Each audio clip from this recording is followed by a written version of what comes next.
It's the Ross Tucker Football Podcast. Oh, yeah, it is. But it's not just any Ross Tucker Football Podcast.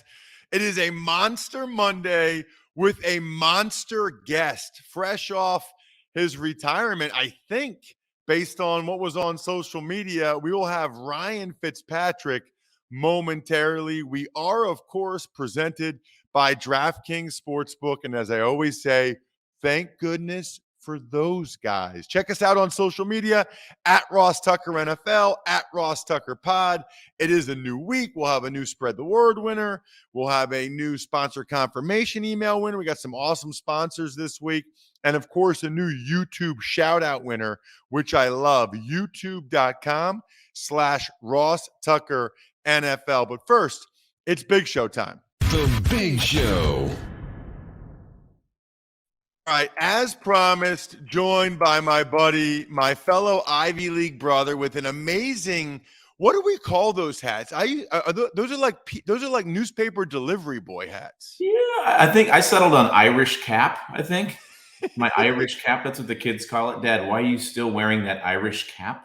Is usually how it's used in my household. It's weird because it's like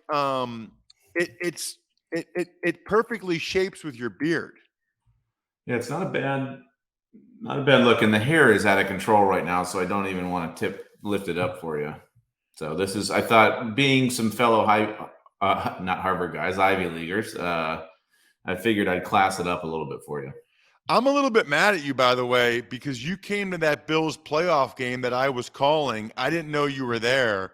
I would have won. I've never had a beer with you. Like, I would have absolutely, Westwood One probably wouldn't have been thrilled with it since I was on the air broadcasting, but I absolutely would have chugged a beer at, I don't even, what do they call it? Ralph Wilson Stadium? So I don't know. No, it's been changed Buffalo like 6 times. Yeah, I don't even know what it's called anymore, but I do apologize. It was an in-and-out visit. But I've got a bone to pick with you too. And I don't know that we're going to get a ton of hits and clicks off of this conversation, but I want to take you back to October 23rd, 2021, Harvard-Princeton.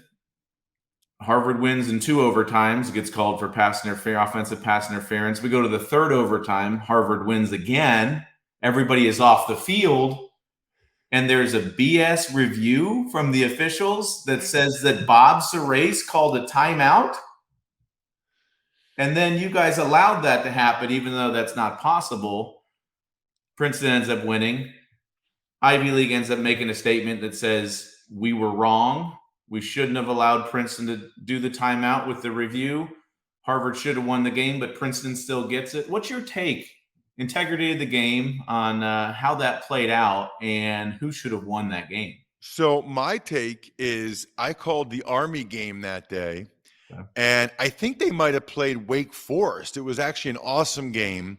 I hopped in my car and I was streaming the Harvard-Princeton game. And my take is I'm thrilled that it went to like 5 overtimes because it made my drive back to Pennsylvania go much, much faster. Yeah. It's so nice on a drive to be able to like listen to your alma mater or in a big game.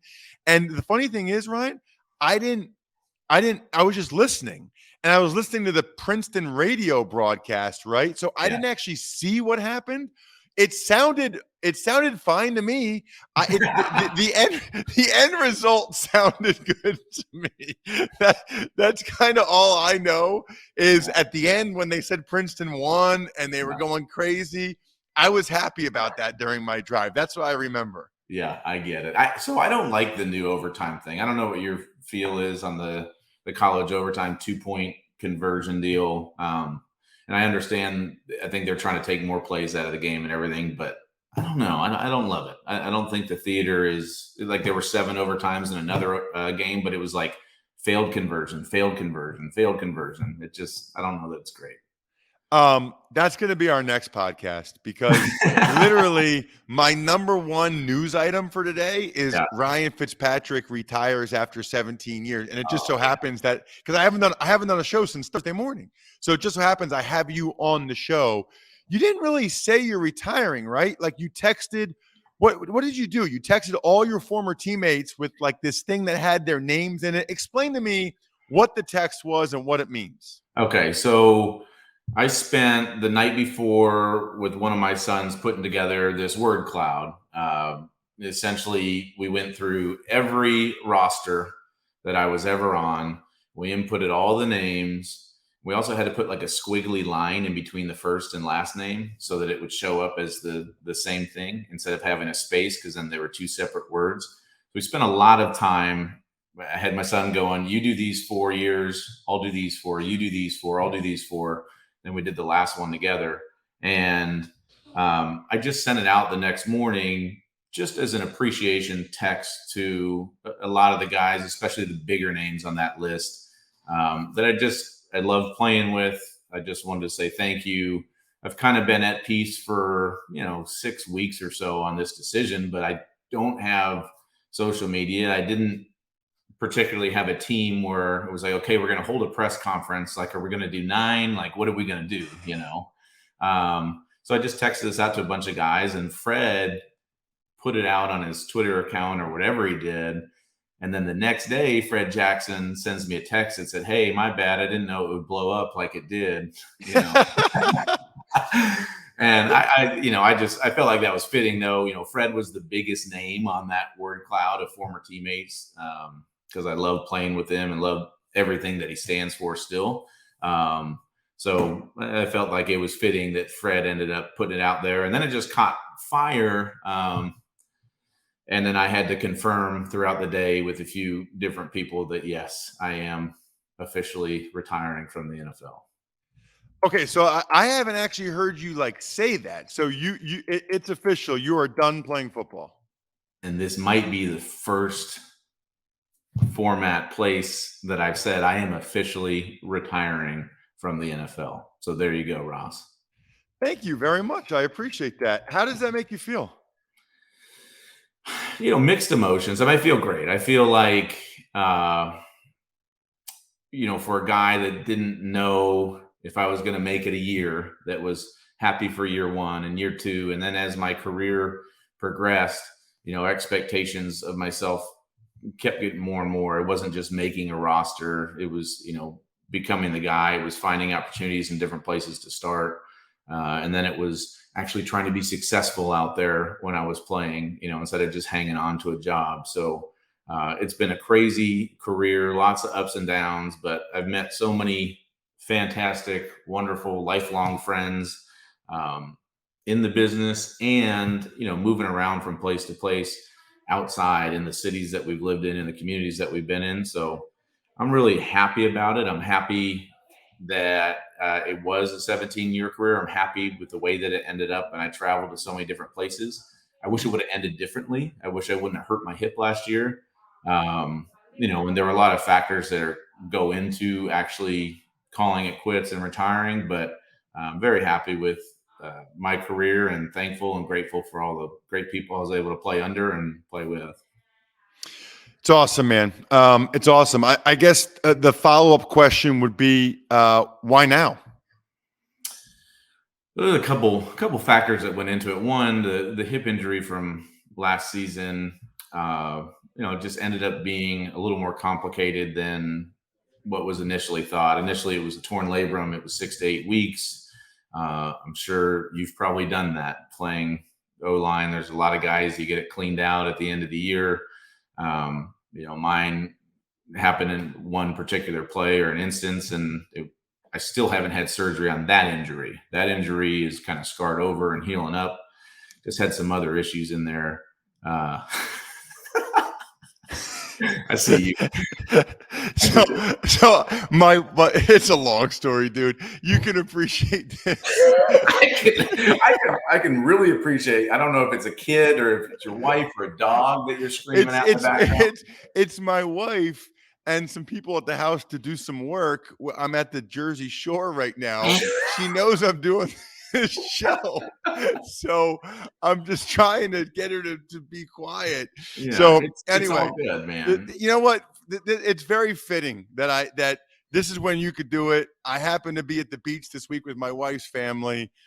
This is real life, man. By the way, this is the media now, though. Like, you can do a show at the beach with Ryan Fitzpatrick saying he's retiring, and it's pretty hilarious, man. This is real life. This is how it is. Good stuff, man. But just the three factors were essentially hip injury that was more serious than initially thought.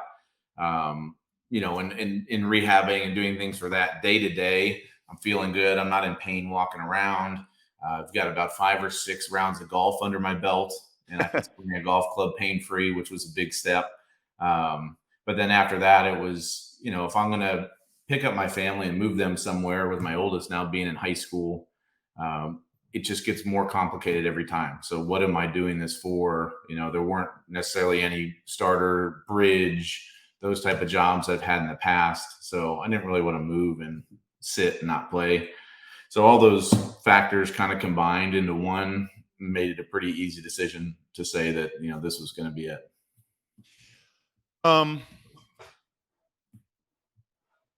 Would you still be playing if your hip was okay, do you think? So I think I could probably clear. I think I could probably clear physical, maybe.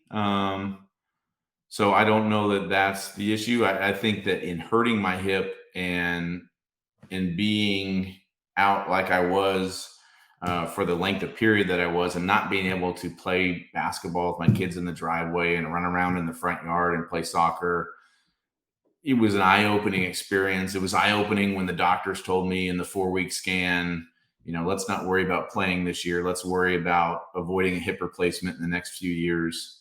You know, it was eye-opening when they were like, well, it would have been better if you would have fractured your hip because of the impact, and there was just no relief when it hit the hip wall. So there were some scary things that came out of this where I thought, you know, I took more of a second look at it based on some of the injury stuff and the health of my hip, to where that definitely contributed to it. If I didn't hurt my hip last year, I'd probably still be playing. Yes.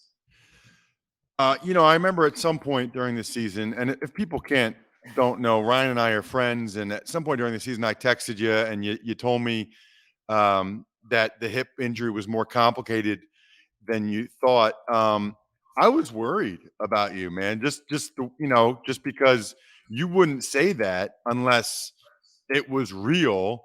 And it's funny because you look at things so differently now. I know I do, having not played for a while, but like the amount of money they would have to pay me to go back out there and to take the chance, and seriously, right, Yeah. and to take the chance of having an injury like you just had. Like I watched that Alex Smith show, which, Yeah. by the way, I cannot believe Alex came back to play after that, by the way. I just can't believe it. And I love football, man. Like, I love it. But I don't know, maybe it has to be done for you, and you get to the other side to realize that there's more, there's other stuff you can do that's still fun, and there's more to life. You know what I mean? Yeah. I mean, I loved playing so much. I mean, the injuries that I had, I had a fractured tibia, which in the grand scheme of things wasn't a big deal. They put a rod right through the middle of your tibia, and it heals itself, and you're good to go. And it's probably stronger on that side than my other side now.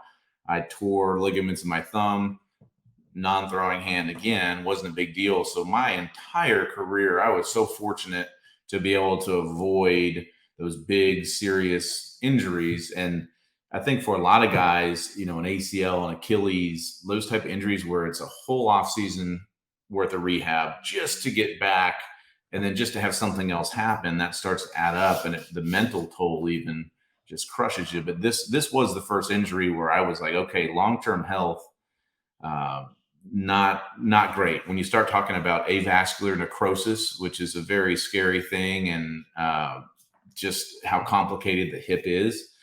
It was the first injury I had that was eye-opening, where it was like, okay, I need maybe to step away from my kids as well, because this isn't necessarily, you know, I love playing, but you know, you start weighing the positives and the negatives, and I think that's just kind of where I got to. Now, I will say about Alex, even more so than Alex's love of the game, I feel like for Alex, it was such a challenge. The challenge for him to actually get back on the field, and for everybody, in the organization that tried to not put him on the field. And I get it. I mean, I'd be scared to death to let the guy go back on the field, but he just saw it as a challenge against all odds with the health of his leg and against all odds with everybody that was rooting against him. And they had good reason to, because they didn't want to see him get hurt again. But he proved so many people wrong by doing that and became such an inspiration for everybody. And I think that is so cool to see.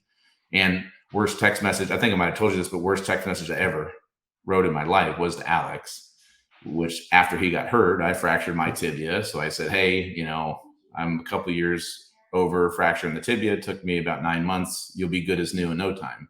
Sent the text. And then he said, well, it's a little more complicated than that. I was like, okay, very sorry, Alex. But I've been a huge fan of his forever. And he is very happy right now. I can tell you that. You didn't know. You were just trying to do something nice. You didn't know. It's interesting, Ryan, because, you went to Harvard, I went to Princeton, and I know that we can do other things. And I always think it's funny when you hear these guys when they're players and they're like, I'm so much more than just a football player. Football is just what I do. It's not who I am. Like, people love saying that. I always felt the opposite. Like, I loved being a football player. I loved being known as a football player. I loved that was my identity. And one of the things I really struggled with when I retired is I wasn't a football player anymore. And I didn't know what I was. And that was hard for me to say. That was hard for me to think. I try to explain it to my wife, and it's like, it's my first love and it's over forever.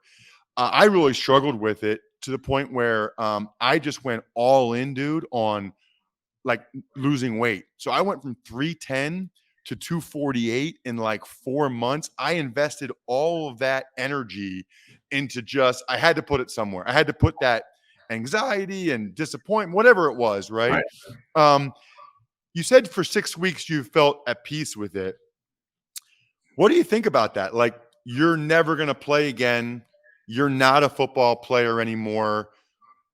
Do you have negative energy, or do you have, are you struggling with that? And are you able to put that energy anywhere?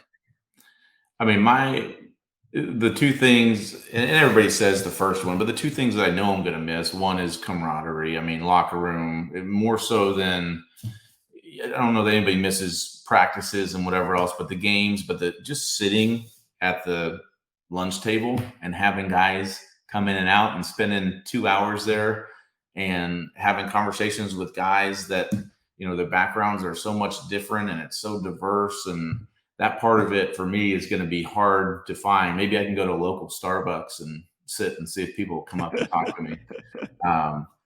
And then the high, like the highs and chasing that, like, those weird faces that I make and like throwing a touchdown and winning a football game like that, the high that I get from celebrating with my teammates and having such exciting moments, I don't know where I'm going to find that, and I'm not going to become the crazy, like, I love watching my kids play sports, but I'm not going to become the crazy dad that's yelling at umpires and, cussing out soccer refs. And like, I enjoy them playing sports, but I enjoy them playing sports and watching more so because team sports are so important for kids. I just think they're so important to be able to go to work hard, to dedicate yourself to something, to all have a common goal. It doesn't have to be football, but I want all my kids to be involved in team sports, at least for a little bit, to be able to experience and to feel that.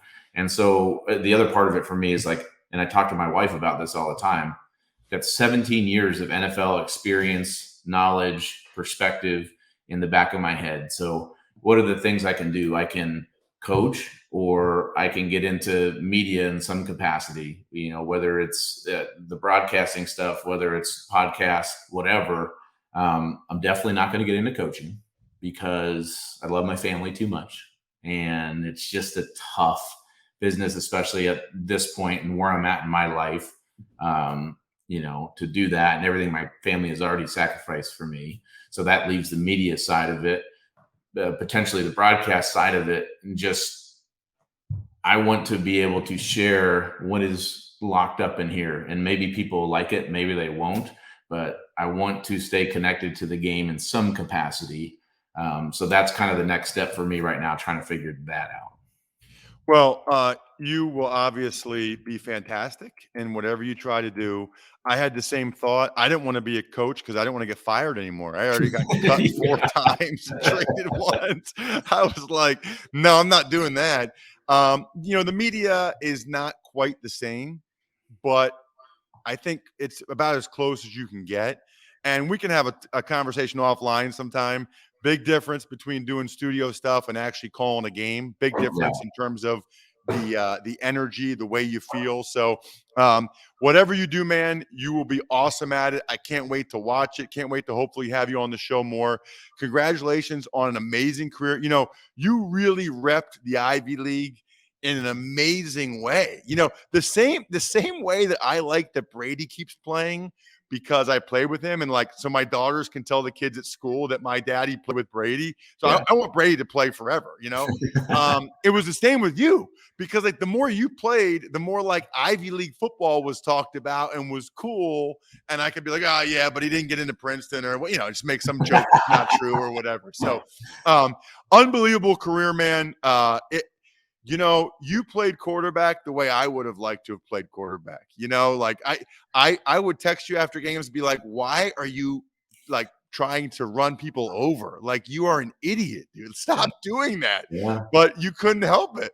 Couldn't help it, man. It's part of my game and part of who I was. But I've gotten a lot of texts in the last few days as this has come out from former teammates that are like, okay, I always kept them feeling young. They would watch me on Sunday and be like, wait a minute, they're saying I've got a beer belly. I haven't played in 15 years, but Fitzy's still out there doing it. So at least I feel a little bit young, but they're crushing me now. They're like, all right, now it's over. Now we all officially are very old. We're all about to hit 40. But who knows? Maybe I'll join a beer league softball team or something. Oh, that would be awesome. That would be awesome. Ryan, thanks so much for coming on the show. Unbelievable career.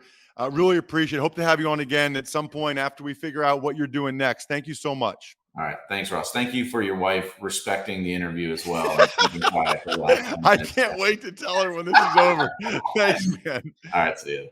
All right. There he is, Ryan Fitzpatrick. That guy is unbelievable.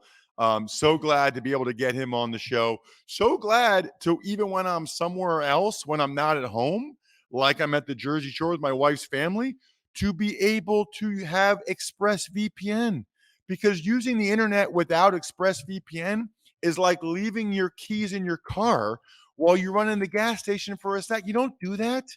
Who knows? I mean, you're probably fine, but what if somebody sees that and drives off with your car? It doesn't take much technical knowledge to hack someone. I mean, 12-year-olds can hack you, and your data is valuable. Hackers make up to $1,000 per person selling personal info on the dark web. So as much as I travel, hotels, airports, I'm not messing around. Secure your online data today by visiting expressvpn.com/Tucker. That's expressvpn.com/Tucker, and you can get an extra 3 months free. expressvpn.com/Tucker. Tuck's Takes. All right, so he made it official. Ryan Fitzpatrick retires after 17 years in the NFL with 9 teams. Started football games for 9 teams. Nobody's ever done it before. Just an awesome guy, as you can tell. Terrific career. Not all careers are going to be Tom Brady or Peyton Manning, but that doesn't mean they're not still awesome. I don't know. What did he make? $80 million for his family. Got to play professional football for 17 years, live in 9 different cities. He had an amazing career. You don't need to win a Super Bowl or be a Hall of Famer to have an amazing career. Tuck's Takes. 7-time Pro Bowler Alex Mack also retiring from the NFL, this after 13 years. It's a big loss. Big loss for the Niners that they're going to have to fill at center. Alex is another friend, by the way, that I could probably get on the show sometime soon. The older you are, the better chance is that I'm friends with you in some capacity. But 7-time Pro Bowler is incredible. He didn't win the Super Bowl, but he actually might go ahead and get in the Pro Football Hall of Fame. Tuck's Takes. And one more notable guy retiring, and this guy probably will hit the Hall of Fame, and that's Frank Gore, officially retires as a Niner. Right. He signed a one-day deal. That's obviously the team that most people remember him the most with. He had another ridiculous, all three of these guys, ridiculous careers. For Frank to play as long as he did, especially after he tore not one, but both ACLs in college, it's just absurd. It's absurd he was able to do what he did. Tuck's Takes. All right, let's talk about Deshaun Watson. He reportedly offered $100,000 to settle every lawsuit, but 4 of them rejected due to NDA wording. Lawyer says that, quote, happy ending is not illegal, and a 24th lawsuit will be filed today. Well, before I get to any of that, Bri, I have to tell you what I am wearing on my feet right now. OOFOS. OOFOS makes active recovery footwear, shoes, slides, boots, and clogs. You guys would not believe how many emails and tweets I'm getting from listeners that were like, Ross, I'm going to pull one up for the next time we talk about OOFOS. They're like, you weren't kidding. This is amazing. I've talked about it. It's like you're floating on a cloud of pillows. It is absolutely amazing. OOFOM technology is what separates OOFOS from other cushioned and performance footwear brands, elevating it to a scientifically proven recovery solution. I cannot imagine ever wearing anything different now that I've been exposed to OOFOS, which is probably the best thing I can say about it. Like, I cannot imagine at this point wearing anything else. OOFOS. I wear them all. I especially like the shoes and the slides and the clogs. Incredible. Speaking of incredible, Bri, this is not going well for Deshaun Watson. This is not good. So think about how much more he's going to have to pay to settle these lawsuits now. I guess 4 of them, this report came out, the 4 of them rejected due to the NDA wording. He should have changed the NDA wording and gotten this done. Now his lawyer's going on Houston radio with another Ivy League buddy, Seth Payne, saying that a happy ending is not illegal at the end of a massage. How does that help your client at all? Why would you say that? Some of these lawyers, I have no idea what they're doing. Now they had a 23rd lawsuit last week, a 24th lawsuit this week. If you're the NFL, this is a nightmare. Because how do you know? In fact, you don't know if or when it will ever be over. And you probably just want it to be over so you can resolve it somehow, some way. Tuck's Takes. Some good news, the NFL is no longer requiring COVID testing. Well, I'll get to that in a second, Bri, but more good news for everybody listening or watching. It is so easy to get clothes from Express online. It's amazing.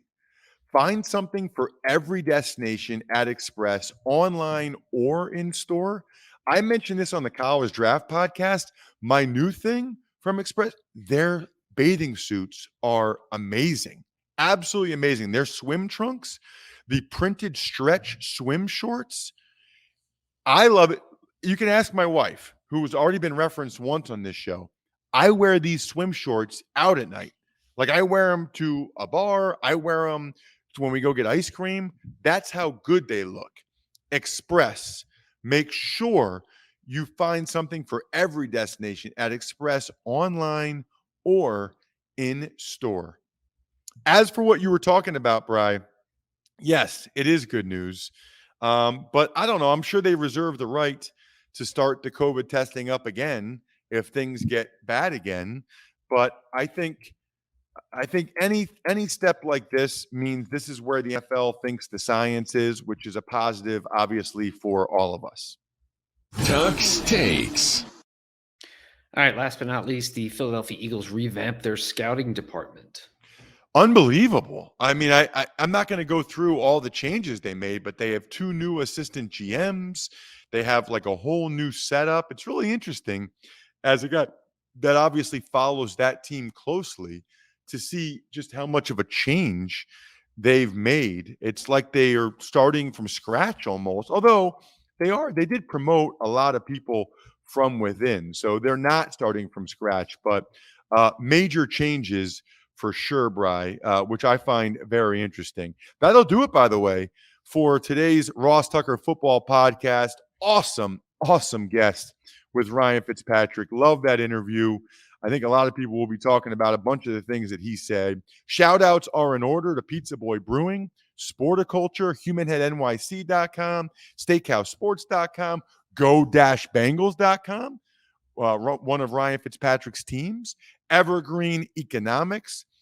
We will, of course, have an awesome Even Money podcast talking sports betting 101 with Steve Fezzik tomorrow. You don't want to miss that. And then we'll have Joe Dolan on Wednesday's Fantasy Feast podcast with a special guest. And we'll have a special guest on Monday's Ross Tucker Football Podcast. 25 years in the NFL as a scout, just moved on in May. I think we're done here. Thanks for listening to the Ross Tucker Football Podcast. Make sure to also subscribe to the Fantasy Feast, Even Money, Business of Sports, and College Draft. All available at Apple Podcasts, rosstucker.com, or wherever podcasts can be found.